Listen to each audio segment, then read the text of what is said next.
Tiga buku untuk memahami gejolak politik ekonomi Indonesia saat ini.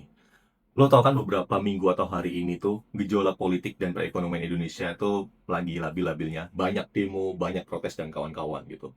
Mungkin lo bingung, gue harus ngapain ya? Ini tuh kayak gimana sih? Lah, di sini gue bakal ngasih lo tiga referensi buku untuk memahami semua keadaan yang ada di Indonesia kali ini. Buku pertama adalah Why Nation Fails dari Daron Acemoglu. Daron Acemoglu ini adalah salah satu penulis yang juga peraih Nobel Ekonomi tahun lalu. Buku ini bakal ngasih fondasi buat lo untuk paham pemerintahan itu seharusnya seperti apa. Memang sih ada beberapa kritik buat buku ini yang dimana terlalu American Dream. Tapi kalau misalnya kita lihat underlying dari buku ini adalah inklusivitas yang dimana memberikan kesempatan sukses untuk semua pihak.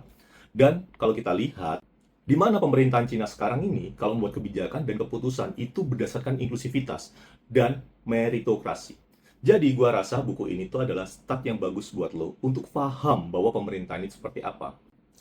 Kemudian buku kedua adalah Aksi Massa dari Tan Malaka. Setelah baca buku ini lo bakal paham kenapa isu kemarin itu rame banget dan hampir semua rakyat Indonesia itu bergerak. Hal ini tuh terjadi karena kenapa? Karena sendi-sendi politik dan perekonomian rakyat itu terkena dampaknya sampai di level bawah. Jadi lo bayangin, harga lagi naik, susah cari kerja, terus pemerintahan dan pejabatnya enak-enakan naik gaji. Ya, siapa yang nggak marah? Dan disinilah Tan Malaka menjelaskan. Dan sesuai namanya, di buku ini lo juga bisa belajar bahwa bagaimana menggerakkan sebuah aksi massa.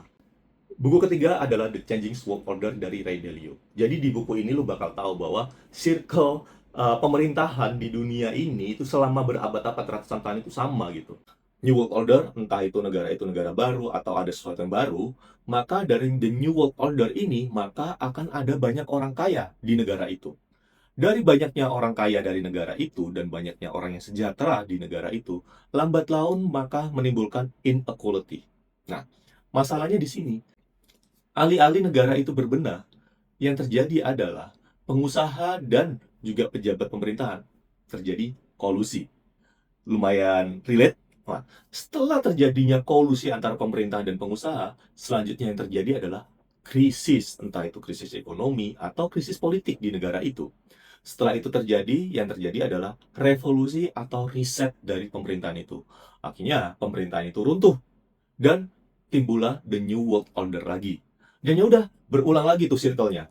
Jadi, buat gue sendiri kalau melihat pemerintahan Indonesia sekarang ya, ini adalah kondisi normal. Ya semoga aja krisisnya ini segera berakhir dan balik lagi ke new world order dan orang-orang di Indonesia kembali sejahtera.